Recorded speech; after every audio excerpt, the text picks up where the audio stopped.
तो बस ये औपचारिकता ही थी कि बांग्लादेश आई और बांग्लादेश गई। मतलब मैं सुबह उठा भी नहीं था, इससे पहले ही बांग्लादेश का सुपड़ा साफ हो गया और 6 विकेट उनकी फटाफट गिर गई। पिन टू विन इंडिया के जडेजा अश्विन फिर से घर पे येट अगेन उन्होंने 9 विकेटें ली। और भाई जैसा कि उम्मीद थी कि बांग्लादेश बहुत बुरी तरह हारेगी, हुआ भी वैसा। तो आप इस टेस्ट को कैसे देखा आपने? भाई इस टेस्ट को जैसे इमेजिन किया था वैसे ही है, सेटिस्फाइंग के साथ में, क्योंकि हमने एक प्रीव्यू में बात कही थी, कभी एक बात कही थी कि इंडिया में Ashwin plus Jadeja is equal to Bangladesh 3 दिन में खत्म। तो ये थोड़ा 3.25 दिन हो गया, बस इतनी मेरी कंप्लेंट है इसमें, और कुछ भी नहीं है। वो भी कल बैड लाइट की वजह से, नहीं तो बैड लाइट नहीं होती तो इनकी 2-3 विकेटें कल और गिरती डेफिनेटली।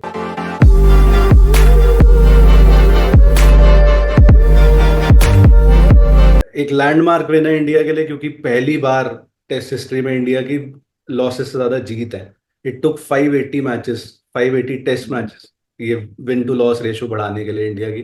बट अच्छी बात है कि गौतम गंभीर का फर्स्ट टेस्ट मैच और ये माइलस्टोन विक्ट्री। और आप अगेन वही बार बार वो बात करेंगे, बट 144 पे 6 पहले दिन, उसके बाद आप कितने रनों से मैच जीत रहे हो? बहुत ज्यादा रनों से, 270 रन आई थिंक। 280 रन। दो सही सौ है। अस्सी रन सॉरी।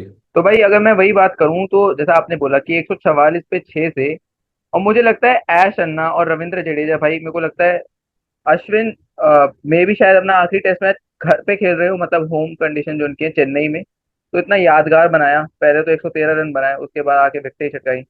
तो भाई कैसे आपने देखा कि अगर 144 पे 6 से टर्निंग पॉइंट क्या रहा आपकी नजरों में? यार वही तूने बोल ही दिया, अश्विन और जडेजा की पार्टनरशिप। और मैं कह रहा हूँ जिस आदमी के नाम में ही विन है वो जीत ही रहा है जिंदगी में, यूट्यूब पे भी जीत रहे हैं। क्रिकेट की नॉलेज बहुत अच्छी है वैसे, गेम मास्टर माइंड है क्रिकेट के वो कह सकते हैं, और फील्ड पे भी मैजिशियन है यार। मतलब हम्म। मेरे को लगता है इनफ बात होती नहीं है इनके बारे में, भी और ज्यादा होनी चाहिए। इंडिया में जो इम्पैक्ट रहा है टेस्ट क्रिकेट में, मैच टू नो वन है मेरे ख्याल से। कोई भी स्पिनर एटलीस्ट इंडिया का वो मैच नहीं कर पाया है इनका level. I am saying all spinners ever. तो और आप। भाई बड़ी ऐसी बात है, क्योंकि जब भी हम इंडिया की ऑल टाइम 11 बनाते हैं तो अश्विन को हम अक्सर इग्नोर कर देते हैं कि कुंबले और हरभजन को लेते हैं। लेकिन अश्विन भी अपना एक बड़ा स्ट्रॉन्ग केस डालते हैं, specially with his batting. Bowling तो अच्छी करते ही हैं। तो हंड्रेड कहीं ना परसेंट कहीं बिल्कुल सही बात है। और मुझे लगता है इस बार भाई इंडिया का टॉस भी अच्छा गया, मतलब एक तरह से जो इंडिया की टीम सिलेक्शन थी हाँ। वो भी अच्छी थी। मतलब आकाशदीप, हम सोच रहे थे कुलदीप यादव खेलेंगे लेकिन आकाशदीप को खिलाया, तो मैं तो इसको भी एक अच्छा पॉइंट मानता हूँ कि आपने मौका दिया और उन्होंने बढ़िया परफॉर्म किया। कंडीशंस बनाई ना उस लायक की, पेस फ्रेंडली कंडीशंस थी, मतलब प्रॉपर टेस्ट पिच थी कि पहले दिन पेसर्स को हेल्प कर रही है, दूसरे तीसरे दिन हम्म। बैटिंग के लिए अच्छी है। फिर कल शाम को अपने को हिंट मिलने लगे थे कि अश्विन को बहुत ज्यादा स्पिन और बाउंस दोनों मिल रहा था। फिर आज तो हम्म। अश्विन अन्ना पहले 1 घंटे में आए नहीं, दूसरे घंटे में आते घंटा बजा दिया बांग्लादेश का खत्म। 3 विकेटें ले ली, 3 कल शाम को ही ले चुके थे। और मैं तो भाई अ, अश्विन पे ही रहते हुए, जो डर ये क्रिएट कर पा रहे हैं ना सामने वाले बैट्समैन में, चाहे वो ऑस्ट्रेलियन बैट्समैन हो, हम चलो बांग्लादेश को बहुत हाईली रेट नहीं करता, ना तू करता ना मैं करता, लेकिन चाहे वो ऑस्ट्रेलियन बैट्समैन हो चाहे वो इंग्लिश बैट्समैन हो, with latest example being Ben Duckett, जो जिस और ऑस्ट्रेलियन कह रहा हूँ मैं, स्टीव स्मिथ, जो बहुत ही रिनाउंड बैट्समैन है टेस्ट क्रिकेट में आज की डेट में, उनको इतनी हम्म। इजीली ये डर बिठा पाते हैं। वो मुझे बहुत सही चीज लगी। मुशफिकर रहीम को कल 5 बार आउट कर दिया टेस्ट क्रिकेट में, 11 इनिंग में। एक ही टेस्ट मैच में 106 विकेट हॉल। पिछला जो टेस्ट मैच धर्मशाला में खेले थे वहां पे भी 9 विकेटें ली थी इन्होंने टोटल। भाई मतलब क्या ही बोले, इम्पैक्ट अनमैच्ड है, अनमैच्ड। बिल्कुल भाई, बिल्कुल बिल्कुल बिल्कुल। और खास तौर पे भाई इसी के साथ अगर एक मैं थोड़ी जानकारी अपने दर्शकों को दे दूं, तो 37 बार ये 5 विकेट ले चुके हैं और महान स्पिनर शेन वॉर्न की बराबरी कर ली है। अब इनसे आगे सिर्फ इकलौते इंसान जो बचे हैं वो है मुथैया मुरलीधरन, उनके हैं 67। तो वहां तक तो नहीं पहुंच पाएंगे, लेकिन बधाई अश्विन को भाई। 50 तक तो जा सकते हैं भाई। और हाँ। शेन वॉर्न, ठीक है वो obviously majority of the matches अपने ऑस्ट्रेलिया में खेलते थे, लेकिन 145 मैच लगे उनको, वेयर एज अश्विन को 101 मैचेस लगे, 101 मैच लगे हैं उस माइलस्टोन तक पहुंचने के लिए। और भाई हम्म। अब अगर बात करें अश्विन के पार्टनर इन क्राइम की, मेरे ख्याल से वो 299 विकेट पे रह गए इस मैच में, 300 नहीं हो पाई यार। कोई बट बात नहीं, अगले मैच में हो जाएगी वो तो। क्या ही इम्पैक्ट है इन दो लोगों का, मेरे मतलब जब से आप 2012, एक बारी वो इंग्लैंड से सीरीज हारी इंडिया, उसके हम्म। बाद जितनी सीरीज जो 17-18, अभी 18वीं सीरीज जीत जाएगी अगर इंडिया अगला मैच भी जीतती है, जो वो जीतेगी। तो इन इन दोनों का कितना बड़ा हाथ है उसमें। बहुत बड़ा भाई। मैं अभी एक बहुत ही ना विवादित बात करने जा रहा हूँ, और मुझे लगता है हो सकता है मुझे गालियां भी पड़े। हम्म। विराट कोहली का रोहित शर्मा का रिप्लेसमेंट आपको मिल जाएगा, मेरा ऐसा मानना है। टेस्ट में ज्यादा दिक्कत आएगी नहीं। हम्म। लेकिन अश्विन जडेजा का टेस्ट में खास तौर पे घर पे हमारे पास ना बैकअप है, ना मुझे लग रहा है अभी तक वो हमारे पास प्लेयर है। हो सकता है बॉलिंग में आ जाए लेकिन बैटिंग में चूक जाएगा, हो सकता है बैटिंग में आ जाए लेकिन बॉलिंग में चूक जाएगा। तो ये जो दोनों चीजें ला रहे हैं आज से 2-3 साल बाद जब ये दोनों नहीं होंगे, मुझे लगता है तब इंडिया को बहुत तगड़ी मुसीबत आने वाली है। तो इसलिए विराट कोहली और रोहित का रिप्लेसमेंट मिलना पॉसिबल है। इन दोनों का मुश्किल, बहुत ज्यादा मुश्किल लगता है। क्योंकि जब आपका क्या लगता द्रविड़ और सचिन खेलते थे तो ऐसा लगता था कि भाई अब कौन। तो फिर रोहित और कोहली स्टेप अप हुए। कुंबले और हरभजन भी थे, लेकिन कुंबले और हरभजन बैट से उतना ज्यादा नहीं कर पाते थे। मतलब आप हमारे पीछे पड़ सकते हो, वही इसने बोल ही दिया कि गाली दे सकते हो, बट सच्चाई तो यही है। अगर आप स्टैट्स में घुस के देखोगे डीप, तो जो बैट से इन लोगों का इम्पैक्ट रहा है 144 पे 6 से आपको ये 199 की पार्टनरशिप कर 199 की पार्टनरशिप करके दे पाते हैं, और वहां से आप मैच जीत रहे हो 280 रनों से, 515 का टारगेट दे रहे हो। वो चीज बड़ी ही मजेदार है। 86 रविंद्र जडेजा ने बैट से करे, दूसरी इनिंग में बैटिंग की जरूरत ही नहीं पड़ी। और आई थिंक टोटल 5 विकेट लिए हैं इस मैच में। तो रविंद्र जडेजा का भी इम्पैक्ट बहुत गहरा रहा है इस मैच पे, और ओवरऑल इंडिया की पिछले 10-12 सालों में जो हमने बात करी। तो भाई है? अब एग्जैक्टली। पॉजिटिव्स दो मुझे बहुत बड़े सही लगे कि एक ऋषभ पंत की वापसी हुई है टेस्ट क्रिकेट में लगभग 1.5 साल के भी बाद, लगभग 21 महीने ऐसा कुछ। और आते ही भाई ने जो 100 करी है, हम कल उस बारे में बहुत डिटेल में बात कर नहीं पाए, आपको पता है थोड़ा इशू था, लेकिन आज कर लेते हैं। भाई ऋषभ पंत ओडीआई में और T20 में तो एक अलग प्लेयर दिखते हैं, और टेस्ट में जो हम कल कह रहे थे, मतलब विदाउट अ डाउट इंडिया के ग्रेटेस्ट विकेट कीपर बैट्समैन वो हैं। और इस पे कोई मेरे से आके अगर बहस भी करे तो मेरे को कोई दिक्कत नहीं, मैं उसके साथ तैयार हूँ। क्योंकि जो धोनी 90 टेस्ट में अचीव नहीं कर पाए, ऋषभ पंत ने बस कुछ ही 34 या 35 टेस्ट मैच में वो हासिल कर लिया है। और खाली हासिल नहीं करा है, आपको इतने मैच जिताए हैं उस बंदे ने। तो मैंने ही T20 में ऋषभ पंत पर सवाल उठाए थे। हम्म। लेकिन टेस्ट में तो भाई उनका कोई स्थान ही नहीं है, वो ही बॉक्स इंप्रूव, मतलब शायद वो विराट कोहली से भी इस वक्त बड़े मैच विनर है टेस्ट में। पिछले कुछ साल में तो रहे हैं टेस्ट क्रिकेट में इंडिया के लिए भाई, डेफिनेटली आप कोई भी बड़ी सीरीज उठा के देखो, इम्पैक्ट रहा है। और जिस तरह की, मतलब कल ऐसा लग रहा था शेल में है, जब सुबह शुरू करा था बहुत ज्यादा अच्छी फ्लूइड बैटिंग हो नहीं रही थी। लेकिन अब ये देख भाई, कई लोग ओडीआई में सपने लेते हैं 128 बॉल में 109 रन बनाना, भाई टेस्ट क्रिकेट में मार रहा है बड़ी इजीली। ठीक है, ये होम कंडीशन है, सब कुछ है, लेकिन कल भी हम बात कर चुके, 200 इंग्लैंड में है, एक ऑस्ट्रेलिया में, एक साउथ अफ्रीका में, दो इंडिया में।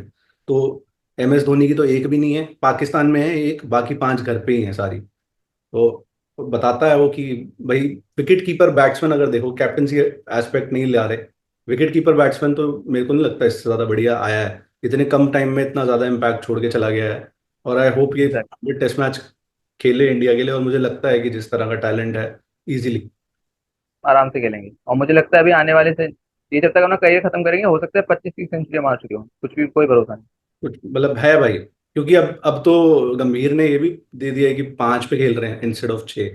6 पे KL Rahul sort of waste है एक, लेकिन भाई बहुत नीचे नहीं मेरा उतरे। भी मेरा भी ये मानना है, ऋषभ पंत को मैं मानता हूँ क्योंकि आप एक टेक्निकल एस्पेक्ट से देखो। ठीक है कि लोग कहेंगे कि नई बॉल, आपको जनरली जो नंबर 6 पे खेलता है वो नई बॉल से खेलता है, और KL राहुल ओपनिंग करते हैं तो आसानी होगी। लेकिन आपको नंबर 6 पे एक ऐसा बैट्समैन चाहिए जो नई बॉल पे अटैकिंग खेल पाए, और वो ऋषभ पंत बहुत अच्छी तरह करते हैं क्योंकि रन भी ज्यादा आते हैं। तो मैं तो नंबर 6 पे ऋषभ पंत को देखना चाहता हूँ। 5 नंबर पे आप जिस मर्जी को खिलाओ, चाहे वो राहुल हो, सरफराज हो, जुरेल हो, कोई भी हो, लेकिन नंबर 6 पर ऋषभ पंत बनते हैं मेरे हिसाब से अभी भी। बिल्कुल भाई, मैं तो खुद भी, but congrats to Rishabh Pant on his comeback, what. बहुत बार बात कर चुके हैं, बहुत बोरिंग लगता है वो टॉपिक। अब अच्छी बात करो कि भाई वो इंटरनेशनल क्रिकेट में 100 बना रहा है, तो वो बिल्कुल। चीज़ हो गई। शुभमन गिल भी भाई, ये सॉर्ट ऑफ गाबा हीरोज हैं दोनों। एक ने 91 करे थे, एक ने कितने रन करे थे पता नहीं, 89 90 कुछ थे। 89, मैच 89, जीते 89। थे, मैच जीते थे, सीरीज जीते थे। तो गुड टू सी। शुभमन गिल भी ठीक है, मतलब जो क्रिटिसिज्म पॉइंट्स हैं वो तो है ही, वो रहेंगे जब तक कि एक फॉरेन टूर पे जाके रन बहुत ज्यादा आएंगे उस नंबर पे, नंबर 3 पे। जब तक वो नहीं आते तब तक थोड़ा बहुत चलेगा। बट ये इनिंग्स तो बहुत प्यारी थी भाई, बहुत फ्लूइड इनिंग थी। भाई बिल्कुल थी। और शुभमन गिल को लेकर हमने सवाल तो उठाए हैं, लेकिन हमने कभी उनके टैलेंट को लेकर सवाल नहीं उठाए। हमने सवाल उठाए उनकी कंसिस्टेंसी को लेकर कि शायद वो इतने कंसिस्टेंट नहीं है, कि एक मैच में 100 मारते हैं लेकिन अगले 4 मैच में वो थोड़ा उनका डब्बा गोल हो जाता है। तो मैं हम्म। उम्मीद करता हूँ कि शुभमन गिल का ये सफर जारी रहे।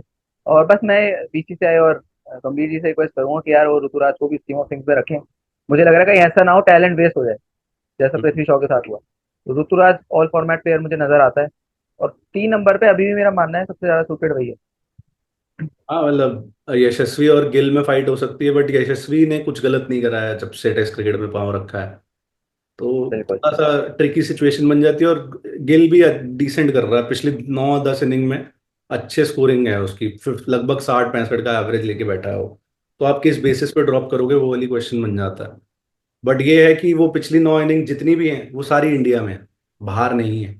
और बाहर अब सीधा ऑस्ट्रेलिया ही जा रहे हो, उससे पहले कोई सीरीज आप बाहर नहीं जा रहे। तो अब टेस्ट तो वहीं होगा भाई।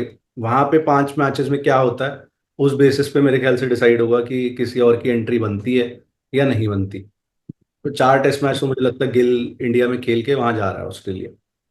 11। बिल्कुल नंबर, हाँ हाँ, नंबर 3 वही स्टार्ट करेंगे। हाँ लेकिन एग्जैक्ट। बैकअप ओपनर आपको एक चाहिए, तो अब वो देखना पड़ेगा वो कौन होगा बैकअप ओपनर, क्योंकि शुभमन गिल ने खुद बोला था कि मैं नंबर 3 पे खेलना चाहता हूँ राहुल द्रविड़ से। हम्म। तो ये था। वही है कि एक और चीज अच्छी है कि राहुल द्रविड़ गए हैं।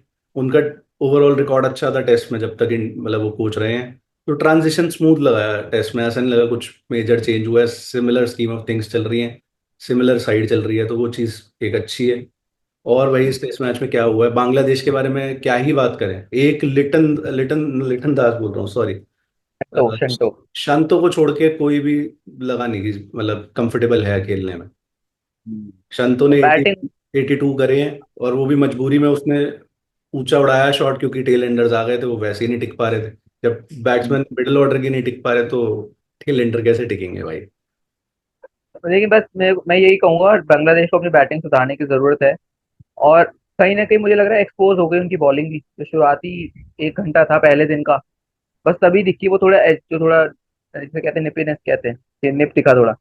हम्म। उसके अलावा तो कुछ दिखा नहीं। तो भाई मेरे को लगता है इनके जो दिए में तेल इतना ही था, मतलब हम बहुत ज्यादा उम्मीद भी ना करें कि बांग्लादेश कल को आके ऑस्ट्रेलिया बन जाए बिल्कुल। मेरे को लग रहा है अपने पोटेंशियल पे ही खेली तो ठीक ही खेली, बस और क्या ही बोलूं। मतलब नाहीद राणा टाइप बॉलर से ज्यादा उम्मीद थी भाई पूरे मैच में। आई थिंक 1 या 2 विकेट है उसकी। हाँ भाई, नहीं राणा को यही, बस वो ये दिखाना चाहते थे कि हाँ मेरे पास पेस है। हाँ लेकिन आजकल पेस से कौन डरता है, स्पेशली इंडियन बैटर्स जो मतलब रोहित शर्मा और विराट कोहली, ये तो 150 को पता नहीं कहाँ कहाँ फेंक के मारते हैं। तो स्पीड से कोई नहीं डरता आजकल, लाइन लेंथ नहीं हो तो। हाँ, लाइन ऑफ लेंथ थी। वही है शायद, वो सामने खस्सी बैट्समैन देख के आ जाती है। जब आप थोड़े भी अच्छे लेवल के बैट्समैन देखो तो वो नहीं आ पा रही। उम्मीद थी, मतलब मुझे ये उम्मीद थी कि भाई इतना आप इतने हाई पे आ रहे हो। ये कह रहे थे कमेंट करके बांग्लादेशी लोग कि भाई हमने ऑस्ट्रेलिया को हरा दिया, हमने फलाने को हरा दिया, पाकिस्तान को हराने में कौन सी इतनी बड़ी बात हो गई। तो वो दिखा क्यों नहीं यार फील्ड पे। तो फील्ड बात है। पे दिखा वो यहाँ पे। अगला मैच है सही बात। कानपुर में। वहां तो मुझे बिल्कुल ही उम्मीद नहीं है, क्योंकि वो तो स्पिन फ्रेंडली कंडीशंस होंगी। और ना मेरे को लगा नहीं ना बांग्लादेश के बैट्समैन पे टेक्निक है, चाहे इंडियन पेस को खेलने की चाहे इंडियन स्पिनर्स को खेलने की। कोई टेक्निक कुछ नहीं है। वो हम्म। शकीबुल हसन भी बहुत ही रिवर्स झाड़ू निकाल निकाल के अपना काम चला रहे थे। सिमिलर हाँ। शांतवा केस है, बट एटलीस्ट वो स्टेबल दिखे। बाकी पता नहीं यार, मैं नहीं। तो बिल्कुल ही कुछ कुछ नहीं है लिटरली बांग्लादेश के बारे में कहने के लिए, एक्सेप्ट कि टोल्ड यू सो, पहले ही कहा था कि ये हम्म। होगा। तो बस कानपुर में भाई मैं भी यही उम्मीद कर रहा हूँ कि इंडिया कुछ शायद एक एक बदलाव करे। बुमराह तो नहीं खेलेंगे मुझे लग रहा है, हम्म। बुमराह को आराम देना भी चाहिए। हो सकता है अक्षर या कुलदीप में से कोई खेले। बाकी तो मैं चाहूंगा कि जो बाकी बैट्समैन वो रन बनाएं। और बांग्लादेश के लिए तो भाई जो मर्जी खिलाएं, जिस मर्जी को खिलाएं। बांग्लादेशी फैंस का वो उस कमेंट का भी मेरे को रिप्लाई करना है, लेकिन एक टेस्ट हो जाने तो और फिर रिप्लाई करूंगा। बुमराह की भाई बात करी तूने यार। ऑब्वियसली वर्ल्ड रिनोन्ड बॉलर है, मेरे ख्याल से आर बेस्ट बॉलर है इस समय। ऑल फॉर्मेट कोई मुकाबला भी नहीं आ रहा है इस समय पे। तो मतलब बाहर तो परफॉर्म करते ही करते हैं, घर पे भी यार इम्पैक्ट 5 विकेट है इस मैच में भी। और बहुत ज्यादा हम्म। बॉलिंग करी नहीं है, तब 5 विकेट हम्म। है। कि हम्म। बढ़ता ही जा रहा मजेदार है था। कहीं और भी। भाई इस टेस्ट मैच में 400 इंटरनेशनल विकेट लिए हैं उसने, हम्म। बुमराह ने। वो भी हम्म। 227 इनिंग लगाई है। मतलब मोहम्मद शमी ने इनसे ज्यादा जल्दी विकेट ली है, ये मैं मानूंगा। लेकिन हमें ये देखना पड़ेगा बुमराह ने कितने मैच तो मिस करे हैं। अगर वो मैच खेलते छोटी मोटी टीमों के खिलाफ, तो शायद रवि अश्विन का जो रिकॉर्ड था सबसे कम इनिंग्स में 400 विकेट लेने का हम्म। इंटरनेशनल, वो भी तोड़ देते। तो बुमराह जैसा बॉलर तो भाई मेरे को लगता नहीं है आने वाले समय में हमें मिलेगा। तो इसको हमें बचा के रखना है, कॉटन कूल करना बिल्कुल। और जस्ट जाते जाते most most wickets in fourth innings for India Ravi Ashwin के हाथ में है। 99 विकेट्स हैं। इनसे पहले अनिल कुंबले थे 94 विकेट्स पे, 6 विकेट लेके उनका रिकॉर्ड खत्म कर दिया बेसिकली। और उससे पहले बिशन बेदी और ईशांत शर्मा और रविंद्र जडेजा खुद। तो भाई हम्म। मतलब अब एक्चुअली बस ये 2 महीने आगे टाइम पास ही है, जब तक बीजीटी शुरू नहीं होती, क्योंकि इंडिया में पता है कि चाहे न्यूजीलैंड भी आ रही है, वो अच्छा खेलती है, अच्छी साइड है डेफिनेटली बांग्लादेश से, but similar result you can expect. तो खैर वो आगे की बात है तभी करेंगे जब वो सीरीज शुरू होगी। उसके अलावा कुछ और है भाई ऐड करने को? भाई बस यही है, और तो कुछ नहीं है मेरे को लगता है। थोड़ी लो सब एनर्जी कुछ। हमारी लग सकती है, बट बहुत अभी हमारे लिए जल्दी है दिन में, और उम्मीद नहीं थी इतनी जल्दी मैच खत्म हो जाएगा। थी भी, बट इतनी जल्दी नहीं थी उम्मीद की खत्म हो जाएगा। तो अगर हमसे कुछ मिस हो गया हो आप लोग कमेंट्स में बताओ, and as always thank you so much for tuning in. Bye bye, take care.